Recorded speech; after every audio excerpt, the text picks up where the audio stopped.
우리가 추석이 되면 한 해 동안 땀 흘려서 농사지은 첫 열매와 결실로 떡과 음식을 만들어 조상에게 감사의 예를 표하는 또 그리고 가족과 이웃과 나눠 먹는 그런 전통을 우리가 갖고 있습니다. 오늘날 기독교인들은 하나님께 감사 예배를 드리고 가족과 이웃과 그리고 친지들 함께 음식을 나누면서 또 조상들의 고생과 노고에 감사드리며 하나님께 감사의 예배를 드리게 됩니다. 이스라엘 백성들도 추수한 곡식을 가지고 하나님께 바친 한 해 동안 농사를 지어서 결실을 얻게 해주신 하나님께 감사의 제사를 드리고 또 축제를 벌였습니다. 사람은 누구나 1년 동안 수고하고 땀 흘려 노력한 아름다운 결실들을 거두기를 원하는 것이죠. 일종의 말하면 진정한 성공을 거두기를 원합니다. 그러나 성공은 누구에게나 주어지는 선물이 아닙니다. 성공을 위해서는 성공의 법칙을 우리가 따라야 되는데, 오늘 저는 본문 말씀을 가지고 추수의 기쁨이라는 제목으로 말씀을 나누면서 추수의 기쁨을 누리려면 어떻게 해야 되는지 말씀 나누고자 합니다. 이거 추수의 기쁨은 우리가 진정한 성공이 있을 때 우리가 기쁨을 누릴 수가 있는 것입니다. 첫째는 심고 거두는 법칙을 우리가 알아야 됩니다. 심고 거두는 법칙. 우리 옛 속담에 콩 심은 데 콩 나고 팥 심은 데 팥 난다고 합니다. 콩을 심었는데 절대 팥이 날 수가 없습니다. 또 팥 심은 데 콩 나는 법이 없습니다. 옥수수를 심었는데 고구마 날 수가 없는 그런 거나 마찬가지입니다. 그러므로 우리는 마음 미움 대신에 사랑을 심어야 되고 분노 대신에 용서를 심어야 됩니다. 비판과 비판 대신에 이해를 심어야 되고 싸움 대신에 화평을 심는 사람이 되어야 할 것입니다. 본문 시편 126편 5절에서 6절은 심고 거두는 축복의 법칙에 대해서 말씀하고 있습니다. 우리 다시 한번 시편 126편 5절을 말씀을 합독하도록 하겠습니다. 눈물을 흘리며 씨를 뿌리는 자는 기쁨으로 거두리로다. 아멘. 농부가 봄에 밭에 모내기를 하고 씨를 뿌리고 곡식을 걸 때까지는 수많은 손길이 필요합니다. 논농사 같은 경우는 88번의 손길이 가야 된다고 그렇게 얘기를 합니다. 또 때를 맞추지 못하면 우리가 곡식을 거둘 수가 없습니다. 때를 놓치게 되면 아무리 씨를 잘 뿌렸다 하더라도 때를 놓치게 되면은 곡식을 거둘 수가 없게 되는 것입니다. 그래서 농부들은 새벽부터 저녁까지 농가 밭에서 수고를 합니다. 그 일이 너무나 힘들고 고되고 또 고통스러워서 눈물 흘리며 씨를 뿌리는 자는 기쁨으로 단을 거둔다고 그렇게까지 성경은 기록하고 있는 것입니다. 이스라엘 백성은 유대 광야에서 겨우 보리와 밀농사를 지어서 살아가야 했습니다. 유대 광야는 비가 거의 오지 않는 곳이죠. 비가 거의 오지 않는 곳이다 보니까 비가 오게 되면 빗물을 가둬놓는 물 저장 탱크를 곳곳에 두게 됩니다. 그래서 그곳에서 식수를 사용하고 농사 지을 때 그 물을 사용하게 됩니다. 또 곳곳에 우물을 파서 그곳에서 물이 나오면 그것으로 식수를 대신하게 되는 것입니다. 예수님 오신 이후에 70년 됐을 때 예루살렘 성전이 완전히 로마에 의해서 무너졌습니다. 그리고 유대인들은 로마에 저항하는 마지막 저항군을 결성해서 마사다로 피합니다. 천의 요새 마사다는 우리가 올라가기 힘든 아주 어려운 산악지대로 되어 있는데 가파르게 절벽으로 구성되어 있습니다. 거기에 그 요새가 있었는데 저항군들이 그 요새로 들어가가지고 마지막까지 그 로마 군대에 의해서 무너질 때까지 저항을 했습니다. 거기에 가면은 굉장히 큰 물 저장 탱크가 있는데 깊이가 어마어마합니다. 저도 한번 들어가 봤는데 놀라울 정도로 깊은 물 저장 탱크가 있는 것을 보게 됐습니다. 하나님의 도움이 없다면 결실을 맺기 어려운 그런 자연 환경을 갖고 있는 유대인들은 그러므로 농사를 지을 때 곡식을 거두면 하나님께 제일 먼저 감사를 드리고 축제를 벌였습니다. 그 절기의 이름을 칠칠절, 맥주절, 오순절이라고 이렇게 불렀습니다. 오순절은 6월절 후 첫 안식일 다음 날에 보리의 첫 단을 드린 소실절로부터 50일째 되는 날 밀수확하고 또 그 첫 열매를 하나님께 드리던 감사의 절기입니다. 이스라엘의 모든 남자는 이때 하나님 앞으로 나와서 예배를 드려야 했고 모든 노동을 중단했습니다. 그리고 성회로 모여서 지금처럼 부흥성을 하며 축제를 벌이고 하나님께 감사와 찬송을 드렸습니다. 각종 제사를 드린 겁니다. 소제, 번제, 속제제, 화목제를 드려야 했습니다. 씨 뿌리고 거둘 때까지 그 과정이 힘들고 고통스러워서 수고를 해야 하지만 추수할 때가 되면 들판에 펼쳐진 그 황금 들판을 보게 되면 지금 화면 나오지만 저 황금 들판을 보게 되면 그동안 고생하고 고통스러웠던 모든 그 수고가 그 고통이 한순간에 날아가게 되는 것입니다. 한순간에 잊어버리고 수확의 기쁨만 우리에게 남게 되는 것입니다. 그런데 사실 오늘 읽은 본문의 말씀은 어떤 것이냐면 시편 126편은 시편 85편, 시편 107편과 함께 이스라엘 민족이 바벨론 포로에서 해방된 기쁨을 찬양하는 시온시입니다. 시온시인데 남유다 왕국은 기원전 586년에 바벨론 느부갓네살 왕에 의해서 완전히 파괴가 됩니다. 백성들은 세 차례에 걸쳐서 포로로 끌려가고 70년을 바벨론에서 포로 생활을 했습니다. 그러다 바벨론이 바사 고레스 왕에게 멸망하고 난 뒤에 고레스 왕이 유대 민족을 예루살렘으로 귀환하라고 명령을 내립니다. 꿈같은 일이 벌어진 겁니다. 전혀 예상하지 못했던 그런 일이 벌어진 것이죠. 유대 백성들은 바벨론 강가에서 서쪽을 바라보면서 언제 우리는 예루살렘 고향으로 돌아갈까? 언제 포로에서 해방되어 조국 땅으로 돌아갈까?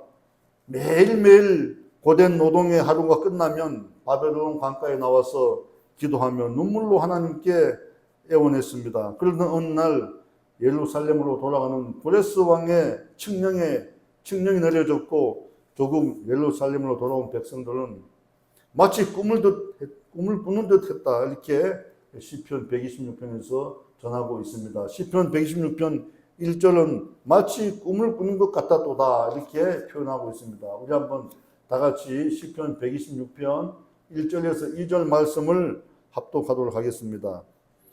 여호와께서 시온의 포로를 돌려보내실 때에 우리는 꿈을 꾸는 것 같았도다. 그때에 우리 입에는 웃음이 가득하고 우리 혀에는 찬양이 찼었도다. 그때에 문나라 가운데서 말하기를 여호와께서 그들을 위하여 큰 일을 행하셨도다 하였도다. 아멘. 오늘 본문 5절 6절 말씀은 고통의 포로 생활 속에서도 기도를 잃지 않고 하나님의 말씀을 지킨 사람들이 기환이라는 그런 결실을 안겨주신 하나님을 찬양을 했던 것입니다. 그리고 기환했던 백성들이 성전 건축에 나섰는데 성전 건축을 위해서 새벽부터 밤늦게까지 노동을 했습니다. 얼마나 기뻤겠습니까? 고향 땅에 와서 고향을 교환해서 예루살렘 성전을 다시 건축한다니까 너무나 기뻤습니다. 그러나 그 건축하는 일은 너무나 고되고 힘들어서 고통스러웠습니다.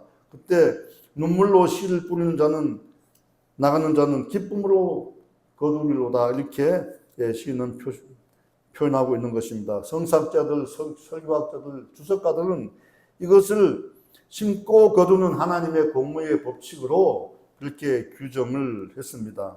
마치 농부가 씨를 뿌리러 나갈 때에 그 어려운 가운데서도 씨를 뿌리고 하는 것을 비유로 표현한 것입니다. 이를 우리는 성공의 법칙으로 활용하고 있는 것입니다. 심고 거두는 축복의 법칙은 농부에게만 적용되는 것이 아니죠. 이는 심은 대로 거둔다는 하나님의 공의에 대한 확고한 그런 믿음과 현재 어려움을 미래에 다가올 축복의 그런 확실한 소망으로 극복하겠다는 굳은 신념이 있을 때에 가능한 것입니다. 학생은 잠을 자지 않고 온 힘을 다해서 학업에 열중하고 공부를 해야지 좋은 성적으로 진학하게 되는 것입니다. 운동선수는 엄청난 훈련을 통해서 메달을 따게 되는 것입니다. 우리가 잘 아는 월드클래스 손흥민 선수는 어느 위치에서도 볼을 차도 골을 넣을 수 있도록 하루에 5,000번씩 프리킥을 연습했다고 합니다. 여러분, 말이 5,000번이지 5,000번을 갖다 볼을 찬다 그러면 엄청나게 힘이 들 것입니다.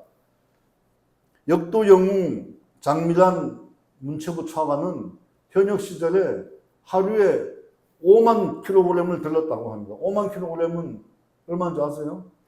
50톤입니다. 50톤. 자동차 1톤 자동차를 50번 들어올렸다 내렸다 하는 그런 고된 훈련을 쌓았다고 합니다.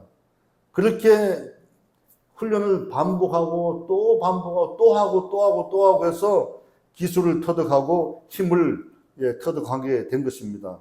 우리가 학교 다닐 때에 영어 공부를 하는데 얼마나 어렵습니까? 영어는 우리하고 어순이 다르죠. 또 단어를 다 외워야죠. 그러다 보니까 영어 공부를 특별하게 어학에 재능 있는 사람은 모르겠는데 그렇지 않은 평범한 사람들은 영어를 배우기가 너무 힘듭니다. 그래서 영어에는 왕도가 없다. 영어 공부에는 왕도가 없다. 그런 이제 얘기를 하잖아요. 근데 영어 선생님이 늘 그럽니다. Repeat many times. 이렇게 얘기합니다. 계속해서 반복하라는 겁니다. 반복. 영어 공부에는 왕도가 없기 때문에 반복해서 하고 계속하고 똑같이 또 읽고 또 읽고 또 읽고 또 듣고 하는 그렇게 우리에게 주문했던 것을 우리는 알게 되는 것입니다. 우리가 기업가나 노동자는 열심히 경영하고 일을 하였을 때에 예상보다 훨씬 더 많은 이익과 소득을 얻게 될 때가 있습니다. 그때 그 기쁨은 마치 꿈을 꾸는 것 같은 그런 기쁨일 겁니다. 이것은 신앙인에게도 마찬가지입니다. 신앙을 가꾸는 신앙인은 농부의 마음으로 하나님의 말씀의 씨앗을 뿌리고 그 말씀에 순종하며 믿음으로 나가야 할 것입니다. 우리는 연약하기 때문에 믿음을 잘 하다가도 하나님의 말씀에 순종을 하다가도 감정에 사로잡혀서 다투고 싸우고 분노하고 원망할 때가 많습니다. 그럴 때 다시 하나님의 말씀 붙잡고 하나님의 말씀에 순종해야 될 것입니다. 하나님은 다투지 말라고 하셨고 분노하지 말라고 하셨고 화를 내어도 하루 넘기지 말라고 말씀하셨습니다. 형제간에 싸우다가도 화해할 일이 생기면 예배 드리다가도 나가서 형제하고 화해하고 와서 예배 드리려고 할 정도로 하나님은 우리에게 화평을 주문하셨습니다. 성도 여러분, 우리가 연약하다고 신앙생활 하다가 다투거나 또 분노하고 실망하고 할 때가 많습니다. 그러나 하나님의 말씀 의지해서 우리는 화평하는 자, 화평케 하는 자가 되어야 할 것입니다. 명절이 되면 특히 가족끼리 싸우게 됩니다. 명절 때 이혼하는 확률이 많다고 합니다. 왜 그렇게 명절 되면 싸우고 오랜만에 만난 가족들이 그렇게 싸웁니까? 자기 주장을 계속해서 나타내기 때문입니다. 자기 주장 나타내고 다른 사람의 사정을 이해하지 못하고 비판하고 비난하고 그러다 보니까 마음에 상처를 입고 분노가 일어나고 싸우게 되는 것입니다. 여러분, 이번 추석은 정말 가족끼리 다투지 않고 아주 행복하게 기쁘고 즐겁게 그렇게 보내시기를 축원합니다. 믿음의 신앙인들은 신앙생활을 하다 보면 굉장히 핍박도 다가옵니다. 오늘 2부 예배 때 이영호 목사님께서 말씀하셨는데 10년 동안 시어머님과 아주 그 시댁으로부터 굉장한 핍박을 받았는데 그 며느리가 집안일을 깨끗하게 하고 자녀를 잘 키우고 또 시부모한테 너무너무 잘하는 겁니다. 그런데 10년 후에 그 시어머니가 핍박하던 시어머니가 예수님을 믿고 완전히 변화되었다고 하는 그런 간증을 한 적이 있습니다. 오늘 이영훈 목사님도 그렇게 말씀하셨습니다. 우리는 그럴 때마다 핍박이 올 때마다 애통하면서 믿음의 씨앗을 더 뿌려야 합니다. 눈물로 믿음의 씨앗을 뿌린 자는 하나님 앞에서 구원의 열매를 얻게 될 것이라는 것을 잊지 말아야 할 것입니다. 예수님은 마태복음 5장 4절에서 이렇게 말씀합니다. 애통하는 자는 복이 있나니 그들이 위로를 받을 것이며, 애통하는 자는 하나님께서 위로를 하시는 겁니다. 예수를 믿고 하나님을 증거하는 일에 핍박을 받는 자는 애통하는 마음으로 하나님께 구해야 합니다. 하나님 아버지, 열심히 주님의 복음을 전하는데 왜 이렇게 핍박이 많습니까? 나를 불쌍히 여기시고 나를 구원하여 주시옵소서. 이렇게 할 때 하나님께서는 우리에게 평안과 위로를 주심을 우리는 느끼지 않습니까? 우리는 애통하며 핍박이 올 때 하나님께 매달려 기도해야 할 것입니다. 그러므로 고난과 슬픔이 다가오면 낙심하지 마십시오. 힘주시고 능력 주시는 예수님만 바라보고 의지하기를 바랍니다. 예수님 앞으로 나아가면 예수님께서 우리의 짐을 져주십니다. 그러므로 인내하며 오히려 눈물의 믿음의 씨앗을 뿌리면 승리의 면류관이 우리에게 주어질 것입니다. 둘째, 성공하려면 나누고 복을 받는 축복의 법칙에 대해서 알아야 합니다. 나누고 받는 축복의 법칙.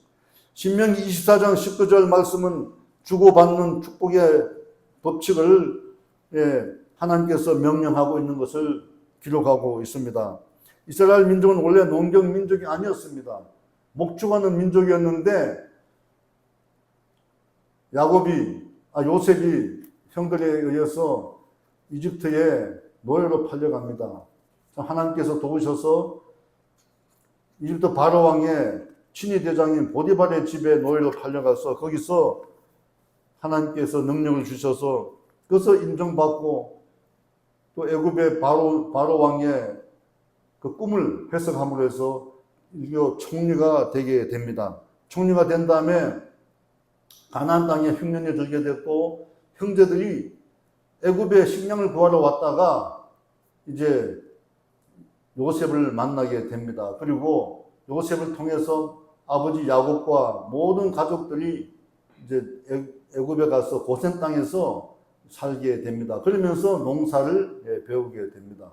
하나님께서 이스라엘 민족을 통해서 구원하시기 위해 이미 약속하셨던 그 가나안 땅을 그 민족이 아브라함에게 주신 자손이 바닷가에 모래같이 많고 하늘의 별같이 많아지리라고 하는 그 꿈을, 그 말씀을, 약속의 말씀을 이루기 위해서 430년 동안 애굽에서 살게 하셨습니다. 그리고 애굽에서 출애굽시켜서 가나안 땅에 들어가도록 했던 것입니다. 신명기 24장 19절 우리가 한번 다 같이 합독하도록 하겠습니다. 내가 밭에서 곡식을 벨 때에 한 무스를 밭에 잊어버리거든 다시 가서 가져오지 말고 나그네와 고아와 과부를 위하여 남겨두라. 그리하면 내 하나님 여호와께서 내 손으로 하는 모든 일에 복을 내리시리라. 아멘. 우리가 농사를 지어서 거둘 때에 한 무슬, 한 단을 잊어버렸거든 가져오지 말라는 겁니다. 그건 놔뒀다가 나그네와 고아와 과부가 와서 그걸 가져다가 먹을 수 있도록 그렇게 은혜를 베풀려고 하는 것입니다. 우리도 그렇게 했지 않습니까? 우리는 논농사를 지어서 논을 이제 벼를 벨 때에 한 일항을 베지 않습니다. 베지 않고 그냥 놔둡니다. 그리고 또 설사 뱉다 하더라도 한 일항의 벼는 그냥 쭉 깔아놓고 사람들이 와서 가져갈 수 있도록 그렇게 했던 것입니다. 어릴 때 감나무에 감을 따는데 꼭 어른들이 감을 다 따지 말고 몇 개를 남겨놓으라고 그럽니다. 그 몇 개를 왜 남겨놓습니까 하면은 까치가 와서 먹을 수 있도록 남겨놔야 된다. 이렇게 하는 말씀을 들은 적이 있습니다. 우리가 남겨놔야 하는 법칙을 레위기 19장은 더 명확하게 규정하고 있습니다. 하나님께서 모세를 통해서 율법을 주셨는데 그 레위기는 어떻게 생활할 것인가를 하나님께서 모세를 통해서 알려준 그 생활 법칙입니다. 거기에 보게 되면 레위기 19장 9절 10절 말씀은 이렇게 기록되어 있습니다. 너희가 너희의 땅에서 곡식을 거둘 때에 너는 밤 모퉁이까지 다 거두지 말고 내 떨어진 이삭도 줍지 말며 내 포도원의 열매를 다 따지 말며 내 포도원에 떨어진 열매도 줍지 말고 가난한 사람과 거류민을 위하여 버려두라. 나는 너희의 하나님 야훼니라. 아멘. 레위기 23장 22절에는 같은 내용의 말씀이 또 나옵니다. 우리 한번 다 잡독할까요?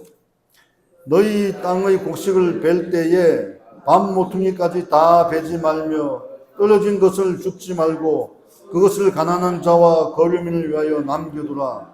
나는 너희의 하나님 여호와이니라. 아멘. 이처럼 레위기와 신명기에서 계속해서 거듭거듭 말씀하시는 것은 공동체를 위해서 최소한의 먹을 것을 남겨두라. 그렇게 말씀하고 있는 것입니다. 그만큼 가난한 자와 고아와 과부 또 나그네는 생명을 유지하기 힘들기 때문에 그 사람들의 생명을 유지하기 위해서 식량을 남겨두라는 하나님의 명령인 것입니다. 그래서 공동체의 사람들이 다 굶지 않고 같이 함께 살 수 있도록 하나님께서 사랑의 명령을 내리신 것입니다. 우리나라에도 비슷한 풍습이 있습니다. 우리는 추석이나 명절 되면 음식을 해서 나누는, 이웃과 나누는 그런 우리가 전통을 갖고 있습니다. 그것도 다 굳이 하는 겁니다. 먹지 못하는 사람들 오게 되면 이제 밥을 나눠주게 되고 또 넉넉하게 차려서 이웃과 나누고 가족과 나누는 그런 우리 풍습이 있게 되는 것입니다. 하나님이 이처럼 가난한 자를 위해서 남겨두어 나누는 자에게는 하는 모든 일에 복을 내리시겠다고 약속하셨습니다. 아까 읽었던 신명기 24장 19절 말씀을 다 같이 합독하겠습니다. 내가 밭에서 곡식을 벨 때에 그 한 뭇을 밭에 잊어버렸거든 다시 가서 가져오지 말고 나그네와 고아와 과부를 위하여 남겨두라. 그리하면 내 하나님 여호와께서 내 손으로 하는 모든 일에 복을 내리시리라. 아멘. 여러분, 인류 구원의 역사를 안고 구원자로 구세주로 오신 예수님도 가난하고 불쌍한 이방 여인 과부의 후손으로 이 땅에 오셨습니다. 그 과부는 보리와 밀 이삭을 줍던 그런 여인이었습니다. 사사시대의 유다 족속 가운데 베들레헴에 살던 엘리멜렉이라는 사람이 있었습니다. 그는 베들레헴과 유다 지방에 흉년이 들자 나오미와 두 아들 데리고 모압 땅으로 이주를 합니다. 그래서 모압 땅에서 살면서 흉년을 피했는데 그곳에서 그는 얼마 가지 못해 죽고 맙니다. 그리고 아버지가 죽은 다음에 얼마 못 되어서 아들들은 장가를 갔는데 얼마 못 돼 아들 둘이 또 죽게 됩니다. 나오미는 졸지에 젊은 과부와 함께 3명의 과부가 같이 살게 되는 그런 참으로 암담한 현실에 처하고 말게 됩니다. 나오미는 도저히 안 되겠다 싶어서 하루는 두 과부를 부릅니다. 두 며느리를 불러서 너희들은 젊은이 고향으로 돌아가라. 친정으로 돌아가서 다시 시집을 가도록 그렇게 명령을 내립니다. 나는 내 고향 베들레헴으로 돌아갈 테니 너희들은 친정으로 돌아가서 다시 시집을 가서 행복하게 살라고 얘기를 합니다. 그런데 첫째 며느리는 돌아갔습니다. 그런데 둘째 며느리 룻은 끝까지 저는 어머니와 같이 가겠습니다. 어머니와 같이 가겠습니다. 그렇게 해서 베들레헴으로 돌아오게 됩니다. 그런데 베들레헴으로 돌아오니 재산이 있습니까? 뭐가 있습니까? 땅이 있습니까? 그래서 친척이 되는 보아스한테 의탁해서 보아스의 밭에서 밀이삭이나 보리삭을 벨 때에 그 이삭을 주어서 먹게 됩니다. 몇 해를 그렇게 보내다가 나오미가 생각합니다. 도저히 이렇게 해서는 안 되겠다. 그래서 룻에게 하루는 목욕을 하고 기름을 바르고 보아스가 밀을 수확하기 위해서 장막을 쳤는데 그 장막에서 잠을 잘 것이니 너는 그 장막에 들어가서 보아스의 발치에서 너는 잠을 자라. 그러면 하나님께서 은혜를 베풀 것이다. 이렇게 얘기를 합니다. 그래서 룻은 어머니 나오미의 명령에 따라서 그렇게 했습니다. 그렇게 했는데 보아스가 나중에 룻을 아내로 삼게 됩니다. 아내를 삼게 돼서 거기서 나오게 된 후손들이, 그래서 룻은 오벳을 낳았고 오벳은 이새를 낳았습니다. 이새는 다윗을 낳았죠. 예수님께서는 바로 그 다윗의 가문에서 다윗의 28대 손으로 이 땅에 오게 되신 것입니다. 이처럼 성경은 우리가 전혀 상상할 수 없는 이방 여인, 과부, 그 후손으로 예수님을 이 땅에 보내셨다는 것입니다. 그것은 전 인류의 구원자, 유대인의 구원자가 아니고 전 인류의 구원자로 이 땅에 보내심을 받았다는 것을 의미하게 되는 것입니다. 그러므로 여러분, 우리도 하나님의 된 백성으로서 가난하고 어려운 이웃을 그냥 내버려 두지 말고 그들을 도우며 살아야 할 것입니다. 나 혼자 잘 살겠다고 하는 생각은 공동체 전체를 병들게 하고 결국은 나 자신도 병들게 됩니다. 우리 학교 공교육이 무너졌습니다. 무너졌는데 그 무너진 이유가 여러 가지가 있겠지만 한 가지 중요한 것은 아이들을 하나밖에 낳지 않다 보니까 어머니들이 자기 아들을 가장 소중하게 여깁니다. 학교에서 선생님이 아이가 수업을 좀 방해해도 때리면 안 됩니다. 훈육하면 안 됩니다. 왜냐하면 그럴 수도 있지. 왜 우리 아이한테 그렇게 하느냐. 인격 모독이다. 이렇게 하면서 학생 인권을 주장하고 교사한테 그렇게 따지고 하니까 교사들이 아이들을 훈육할 수가 없습니다. 그러니까 공교육이 무너지게 되는 것입니다. 그렇듯이 공동체 전체를 위해서는 나도 좀 희생하고 상대도 좀 희생하고 서로 도우면서 가야 되는데 그렇지 못한 우리 현실을 바라보면서 정치권부터 모든 현실이 다 이기주의로 가득 차 있는 것을 보게 됩니다. 그럴 때 우리 교회만큼은 하나님의 사랑으로 이웃을 돌보는 그런 공동체가 되어야 될 것입니다. 저는 지난 수요일 여러분이 하나님께 드린 귀한 헌금으로 예산을 편성해서 20개의 박스를 만들어서 구례동의 어려운 이웃들에게 전달을 했습니다. 지난 설날 때도 전달을 했는데 올해는 조금 더 좋은 상품으로 전달을 했습니다. 홀로 사는 독거노인들, 가난하게 사는 사람들을 위해서 아마 구례동에 복지 담당 주무관이 잘 전달했을 것으로 저는 믿고, 앞으로도 우리 순봉 구례교회가 부흥하고 성장하고 성도가 많아지면 더 많은 예산을 편성해서 이웃 돕기에 나서겠습니다. 선교와 구제에 교회의 예산을 많이 사용하도록 그렇게 하겠습니다. 셋째는 영적 추수의 기쁨을 우리가 누려야 합니다. 우리가 살아가는 동안 하나님의 복을 받아서 잘 살게 되지만 또 영적으로 풍요로운 우리가 삶을 살아가야 됩니다. 지금까지 심고 거두는 축복, 나누고 받는 축복에 대해서 알아보았다면 지금은 영적 축복의 비결에 대해서 잠시 말씀을 나누겠습니다. 사람은 누구나 성공적인 인생을 살고자 합니다. 성공적인 인생을 살기 위해서는 좋은 곳에 좋은 씨앗을 뿌리고 잘 가꿔야 합니다. 농부는 땅을 잘 보존하고 양분을 넉넉히 주고 그리고 그 좋은 땅에다가 좋은 씨앗을 뿌리게 됩니다. 그러면 열매가 잘 맺게 됩니다. 좋은 열매가 맺게 됩니다. 이 세상을 살아가는 사람들은 누구나 꿈만 같은 결실, 꿈만 같은 성공을 거두려고 원합니다. 그러나 로또에 당첨되는 횡재는 진정한 성공과 기쁨이 아닐 것입니다. 꿈같은 결실을 얻기 위해서는 옥토가 필요하고 또 좋은 씨앗이 필요하고 끈질긴 관리와 관심이 필요한 것입니다. 이를 성공하기 위해서는 정직하고 성실한 질 좋은 노동력, 그것이 있어야 됩니다. 노력하지 않고 땀을 흘리지 않고 성공한다는 것은 있을 수 없는 일입니다. 땀 흘리며 씨를 뿌리는 자는 눈물로 씨를 뿌리러 나가는 자는 반드시 기쁨의 수확을 선물로 받아 거두게 되는 것입니다. 이것이 하나님의 공의의 법칙입니다. 우리는 영적으로 풍성한 열매를 결실을 얻기 위해서 매일매일 하나님 앞으로 나아가야 할 것입니다. 매일 기도해야 합니다. 매일 성경 말씀을 읽고 하나님 앞에 그 말씀을 우리의 마음에 새기고 그 말씀이 레마가 되어서 우리 가슴에 박혀서 우리 생활 가운데서 나타나야 될 것입니다. 말씀을 실천하고 말씀에 순종하지 않는 크리스찬들은 진정한 크리스찬이라고 할 수가 없을 것입니다.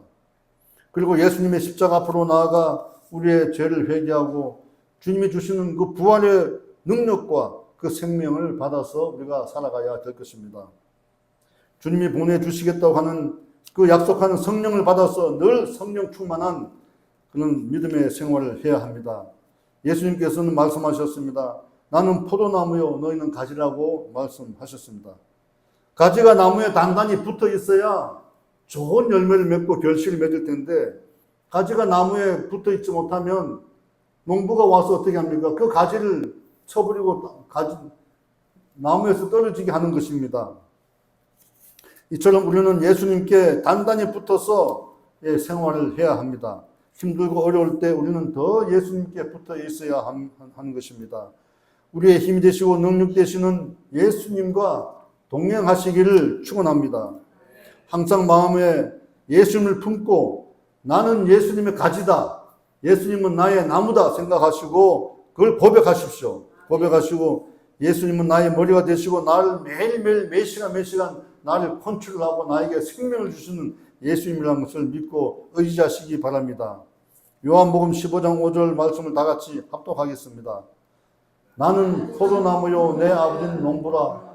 물은 내게 붙어 있어 열매를 맺지 아니하는 가지는 아버지께서 그것을 제거해 버리시고 물은 열매를 맺는 가지는 더 열매를 맺게 하려 하여 그것을 깨끗하게 하시느니라. 아멘.